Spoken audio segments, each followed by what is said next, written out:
नमस्कार छात्रों, तो कैसे हो आप सभी। आप सभी को एक बार फिर से स्वागत है हमारे YouTube channel success first math classes में। जिन बच्चों को कुछ भी समझ में नहीं आता है उनको यहाँ पर सब समझ में आएगा। ठीक है, हमारे चैनल को सब्सक्राइब कर लें और नियमित रूप से पढ़ाई करते रहें और हमारे चैनल को सब्सक्राइब करके साइंस और मैथ क्लास को देखते रहें। चलिए आज शुरू करते हैं एकदम जीरो से। पूरे बुक एनसीईआरटी मैथ के पूरे बुक तक पढ़ाएंगे। ठीक है, आज हम देखेंगे क्या चीज़, क्लास 10th के लिए मैथ। शुरू करते हैं। चैनल को सब्सक्राइब नहीं किए तो सब्सक्राइब भी जरूर कर ले। सबसे पहले हम बात करेंगे संख्या। ठीक है, संख्या अभी आपसे पहले बताएं कि एकदम बेसिक लेवल से आपको बताते चलेंगे ताकि एक भी प्रश्न आपके छूटे नहीं और जो भी प्रश्न हो आपको दिमाग में सीधे बैठ जाए। समझ में आ गया? तो क्या है, सबसे पहले हम बात करेंगे संख्या। संख्या किसे कहते हैं? ठीक है, एग्जाम में संख्या पूछा नहीं जाता है लेकिन जानना जरूरी है। ठीक है, संख्या किसे कहते हैं? तो देखिए, संख्या एक गणितीय वस्तु है। संख्या एक गणितीय वस्तु है जिसका प्रयोग गिनने, मापने तथा नामकरण के लिए किया जाता है। गिनने, मापने या नामकरण के लिए किया जाता है। जैसे किसी वस्तु को हम गिनते हैं ना, 1 2 4 5 6 10 12 इत्यादि कर गिनते हैं। मापने में भी किया जाता है, जैसे 10 सेंटीमीटर, 20 किलोमीटर, 5 मिलीमीटर, ऐसे मापने में भी किया जाता है या नामकरण में भी किया जाता है। ठीक है, आगे करेंगे संख्याओं को दर्शाने के लिए। संख्याओं को दर्शाने के लिए अंकों या प्रतीकों का इस्तेमाल किया जाता है। अब संख्या है, संख्या को दर्शाने के लिए अंक या प्रतीक का इस्तेमाल किया जाएगा। जैसे हम 1 2 3 4 5 क्या है, अंक है, इस रूप में संख्या को दर्शाया जाता है। ठीक है, तो ये हो गया संख्या, यानी जिसका मापने, गिनने तथा नामकरण में किया जाए उसे संख्या कहते हैं। अब यहां पर बात आती है संख्या की प्रकार। संख्या कौन कौन सी होती है? ठीक है, संख्याएं जो होती है वो निम्नलिखित प्रकार की होती है। संख्याएं वो निम्नलिखित प्रकार की होती है। चलिए उस संख्या को देखते हैं जो संख्याएं कितने प्रकार की होती है। संख्या का पहला है क्या चीज? प्राकृत संख्या, नेचुरल नंबर्स। परिभाषा क्या है? वस्तुओं को गिनने के लिए, वस्तुओं को गिनने के लिए जिन संख्याओं का प्रयोग किया जाता है, यानी किसी प्रकार की वस्तु है, कोई भी वस्तु है, उसको गिनने के लिए जिस संख्या का प्रयोग किया जाता है उससे क्या कहते हैं? प्राकृत संख्या कहते हैं। प्राकृत संख्या को n से सूचित किया जाता है। प्राकृत संख्या को n से, यानी जिस लेटर का पहला होता है नेचुरल नंबर में n, इसलिए n से सूचित किया जाता है। जैसे n बराबर 1 2 3 4 5 6 डॉट डॉट डॉट, ये अनंत का सिंबल है। ठीक है, इन्फिनिटी, यानी अनंत तक लिखते चले जाएंगे, उसकी कोई लिमिट ही नहीं है। कितना भी संख्या लिख ले वो सभी संख्या क्या कहलाएगी? प्राकृत संख्या कहलाएगी। याद रहेगा, सिंपल होता है कि गिनती की संख्या को प्राकृत संख्या कहते हैं या प्राकृतिक संख्या भी कहते हैं, जिसमें क्या हो 1 2 3 4 5 से लेके अनंत तक चले जाएंगे। उसी की जगह पे दूसरा है पूर्ण संख्या, होल नंबर्स। पूर्ण संख्या, होल नंबर्स। ठीक है, ये और ये एक जैसा है। करेक्ट, प्राकृत संख्याओं में, प्राकृत संख्या में, तो प्राकृत संख्या कौन है? यही ना है प्राकृत संख्या। तो प्राकृत संख्याओं में शून्य यानी जीरो को मिला लेने पर, प्राकृत संख्या यानी 1 से लेकर अनंत तक के संख्या में जीरो को मिला लेने पर यानी सम्मिलित कर लेने पर जो संख्या प्राप्त होता है उसे क्या कहते हैं? पूर्ण संख्या कहते हैं। ये प्राकृत संख्या 1 से शुरू हो रहा था, उसमें जीरो मिला लेंगे तो क्या हो जाएगा? पूर्ण संख्या हो जाएगा। अब पूर्ण संख्या क्या चीज से सूचित करते हैं? तो W से। जैसे यहाँ पर है W बराबर 0 1 2 3 4 5 डॉट डॉट अनंत तक। ठीक, क्या है? पूर्ण संख्या है। समझ में आया ना? यानी प्राकृत संख्या में जीरो देखिए मिला दिया गया है तो क्या बन गया? पूर्ण संख्या बन गया।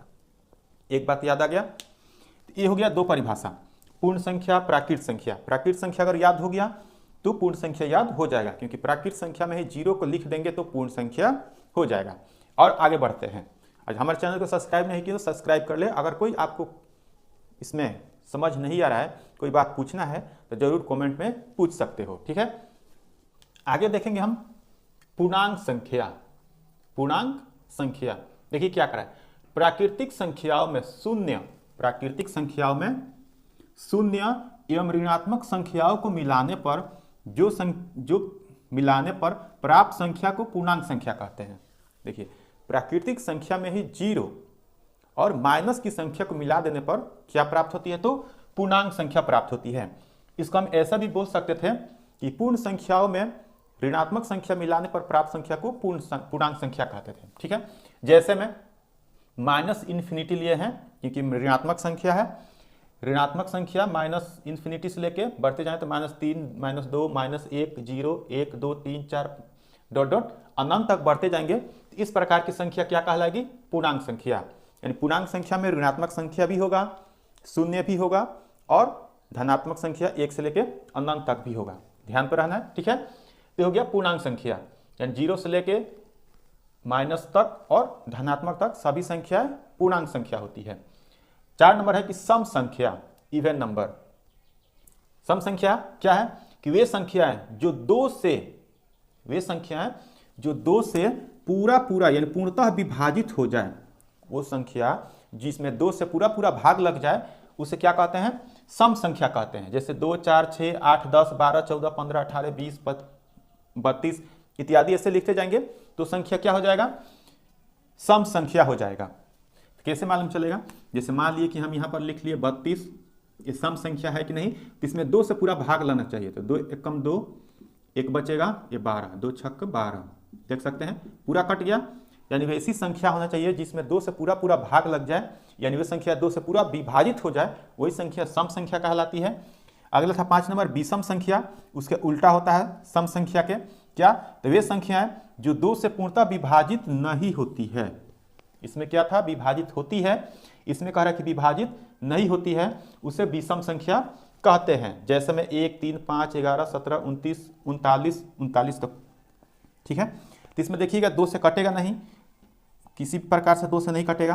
तो जब 2 से नहीं कटेगा यानी 2 से पूरा भाग नहीं लग रहा है, वही संख्या क्या कहलाएगी? तो विषम संख्या कहलाएगी। आया समझ में? जल्दी से जितने भी अगर आपको याद नहीं हो तो इसे नोट कर लेना है, बहुत ही इंपॉर्टेंट है, आगे चल के आपको जरूर इसमें से फायदेमंद हो सकता है। जल्दी तैयार करें। अगला देखते हैं इसमें से और कौन कौन सी संख्या बचा हुआ है। आगे हम देखेंगे 6 नंबर अभाज्य संख्या, प्राइम नंबर। अभाज्य संख्या किसे कहते हैं? ठीक है, बहुत ही आसान है, याद हो जाएगा। ये बहुत सारे क्वेश्चन आपके एग्जाम में ऑब्जेक्टिव में पूछा जाता है, यह याद रखना है। देखो क्या करें, वे संख्या जो स्वयं एवं एक के अलावा अन्य किसी से विभाजित नहीं होती है उसे अभाज्य संख्या कहते हैं। यानी वे संख्या जो स्वयं और एक के अलावा किसी अन्य संख्या से विभाजित ना हो, यानी उसमें भाग ना लगे, वो संख्या क्या कहलाएगी? अभाज्य संख्या। जैसे में क्या है, 2, 3, 7, 11, 13, 17। 17 में किस किस संख्या से भाग लग सकता है? तो 17 से ही लगेगा या 1 से लगेगा, किसी अन्य संख्या से भाग नहीं लगेगा। उसी तरह से 29 है, 29 में भी किसी संख्या से भाग कर लो, भाग लगेगा, 1 से लगेगा और फिर 29 से ही लगेगा, अन्य किसी से नहीं लगेगा। बताइए तो 39 किस प्रकार की संख्या होगा? भाज्य हो अभाज्य? तो 39 में देखिए, 39 के अगर भाग कर तो 1 से भी भाग लग जाएगा, ठीक है, 3 से भी भाग लग जाएगा ना, 3 3 का 9, तो 3 से भी भाग लग गया, 1 से भी भाग लग गया और 39 से भी भाग लग गया। तो इस प्रकार की संख्या भाज्य कहलाती है। तो याद रखना है, अभाज्य का मतलब एक और खुद के संख्या से भाग लग जाए और अन्य किसी से भाग ना लगे, वही संख्या क्या कहलाएगी? तो अभाज्य संख्या कहलाएगी। उस नोट में लिखे, यहां पर ध्यान दीजिएगा नोट, एक ना तो भाज्य संख्या है और ना ही अभाज्य संख्या है, ये याद रखिएगा। एक जो होता है ना अभाज्य संख्या ही होता है, ना ही भाज्य संख्या होता है। अगला देखेंगे 7 नंबर भाज्य संख्या, कंपोजिट नंबर। ठीक है, वे संख्या जो स्वयं और एक के अलावा अन्य किसी संख्या से पूर्णतः विभाजित हो जाती है उसे भाज्य संख्या कहते हैं। भाज्य संख्या क्या हुआ? एक से भी भाग लगे, स्वयं की संख्या से भी भाग लगे और किसी अन्य संख्या से भी भाग लग जाए, उसमें वो भाज्य संख्या कहलाती है। जैसे में 4 में देखिएगा तो 1 से भी भाग लग जाएगा, 2 से भी लग जाएगा और 4 से भी लग जाएगा। उसी तरह से 6 है तो 1 से लग जाएगा, 3 से लग जाएगा, 2 से लग जाएगा और 6 से भी लग जाएगा। 4 संख्या हो गया भाग करने के लिए। 21 है तो 21 में देखिए क्या चीज से भाग लग गया, तो 1 से भी भाग लग जाएगा 21 बार में, ठीक है, 3 से भी भाग लग जाएगा, 3 7 21, फिर 21 से भी भाग लग जाएगा, 7 से भी भाग लग जाएगा। तो वो कह रहा है कि वैसी संख्या होना चाहिए जो एक और स्वयं के अलावा किसी अन्य संख्या से भी भाग लग जाए, उस संख्या में वो भाज्य संख्या होती है। ठीक है, तो हो गया 7वां संख्या, 7 प्रकार की संख्या। और आगे संख्याएं भी है, उसे भी देख लेते हैं जल्दी से। 8वां है। सबसे पहले इसको हम समझ लेते हैं अच्छा से। बहुत ज़्यादा एग्जामों में ऑब्जेक्टिव में पूछा जाता है, ठीक है, किसी प्रकार के एग्जाम देने पे ऐसा प्रश्न जरूर मिलता है।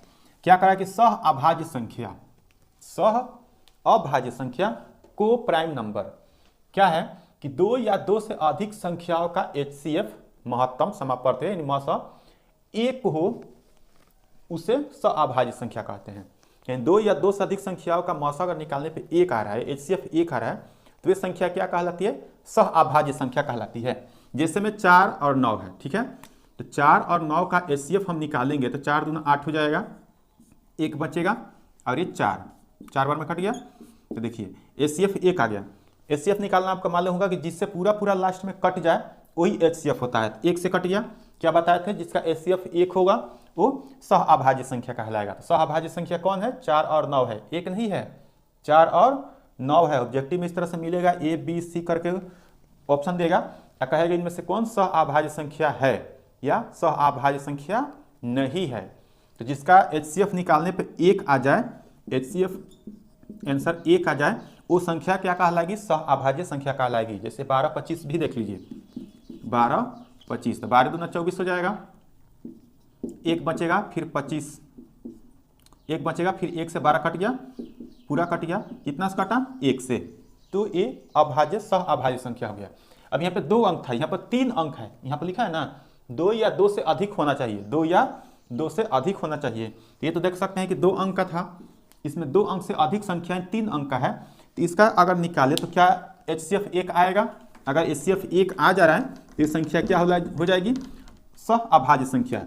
8 से 9 में भाग कीजिए, यानी 9 में, तो 8 एकम 8, 1 बच गया, और इस 1 से 8 में भाग कीजिए तो 8 बार में कट जाएगा। कितने बार में कट गया? 8 बार में। किससे कट गया? 1 से। तो इसका HCF 1 आ गया।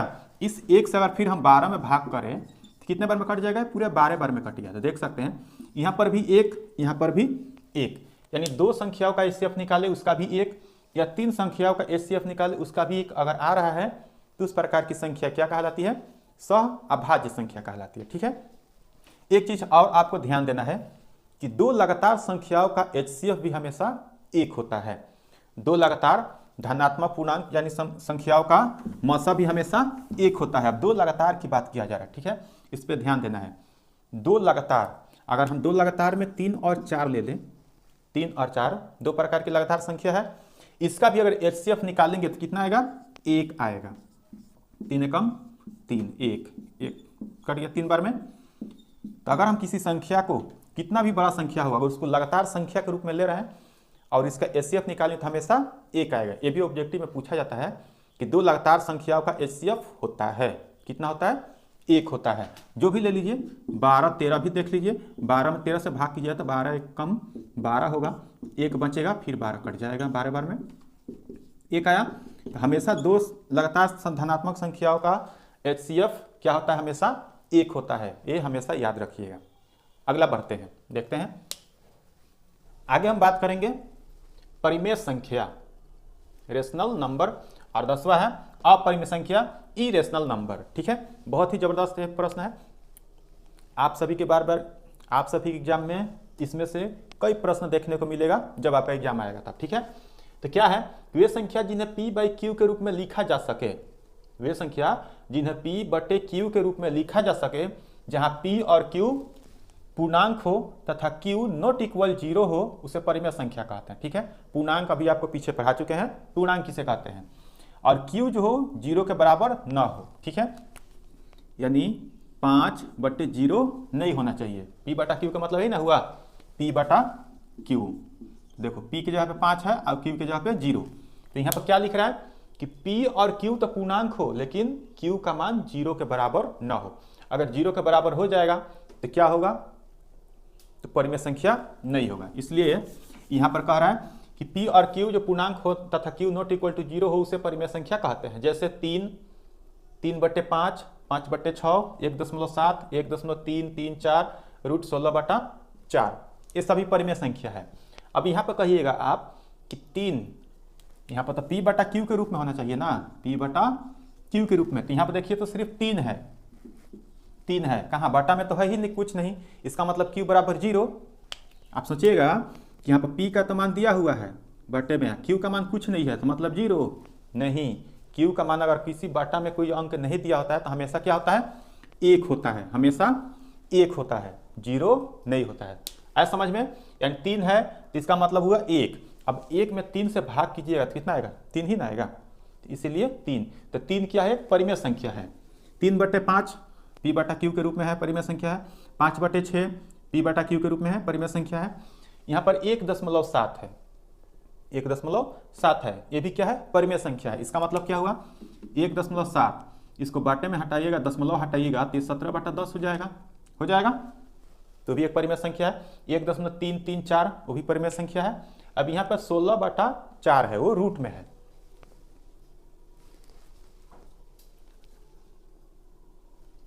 16/4 जो है वो रूट में है, ये परिमेय संख्या है या नहीं। इस प्रकार की संख्या बहुत ज़्यादा एग्जाम में पूछा जाता है ऑब्जेक्टिव में। तो देखिए 4 16 रूट में है, मतलब वर्गमूल निकाला जाएगा, ठीक है।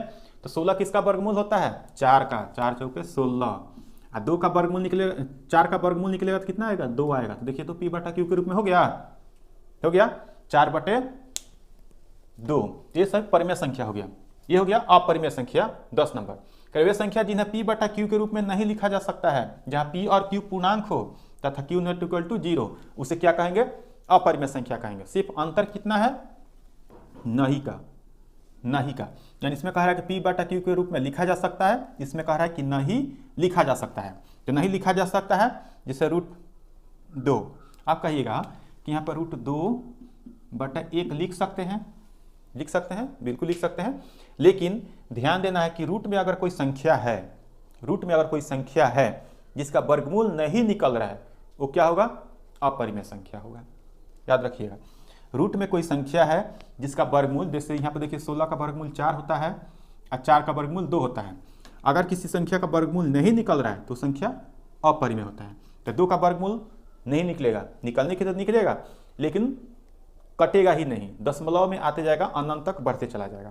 तो अनंत तक चला जाएगा, पूरा वर्गमूल नहीं आएगा पूरा, तो क्या हो जाएगा, जैसे इस तरह से देखिए आसान भाषा में आ गया, आसान शब्दों में अगर इसको काटिएगा तो 2 दूना 4, 2 बार में कट जाएगा। दशमलव का कोई अंत मतलब ही नहीं है, तो नहीं है तो क्या हो जाएगा, अपरिमेय। 15 किसी का वर्गमूल नहीं आता है तो अपरिमेय। 3 अपरिमेय। यहाँ पर देखिए बाटा में दिया 5 1/2, तो इस प्रकार के भी अगर कहीं संख्या मिल रहा है तो वो भी क्या हो जाएगा, अपरिमेय। पाई हमेशा अपरिमेय होता है, 1.33। और देखिए डॉट लिखे हैं, मतलब 3 3 3 लिखते चले जाएंगे अनंत तक, खत्म ही नहीं होगा, वो भी क्या हो जाएगा, अपरिमेय संख्या होगा, ठीक है।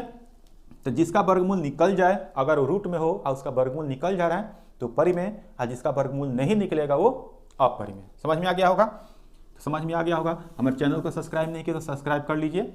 ये हमारा हो गया संख्याएं, जो हमारे लिए महत्वपूर्ण था। और भी कई प्रकार की संख्याएं बचा हुआ है, उसको छोड़ देना है। ऐसे में आपको प्रश्न बनाते समय अगले मालूम चल जाएगा, ठीक है। तो हम 10 तक संख्या देख लिए, कौन कौन सी संख्या आपको समझ में आ भी गया होगा।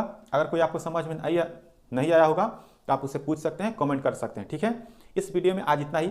हमारे चैनल को जल्दी से सब्सक्राइब कर लीजिए, क्योंकि इस वीडियो में क्लास 10 के मैथ्स का NCERT पूर्ण रूप से पढ़ाया जाएगा और साथ में साइंस क्लास भी चलेगी, ठीक है। साइंस में कौन, फिजिक्स, केमिस्ट्री और बायोलॉजी, इन पूरे साइंस अच्छा से आपको पढ़ाया जाएगा, आपकी एक भी प्रश्न नहीं छूटेगा, ठीक है। तो जल्दी से सब्सक्राइब कर लीजिए, लाइक शेयर करें, धन्यवाद।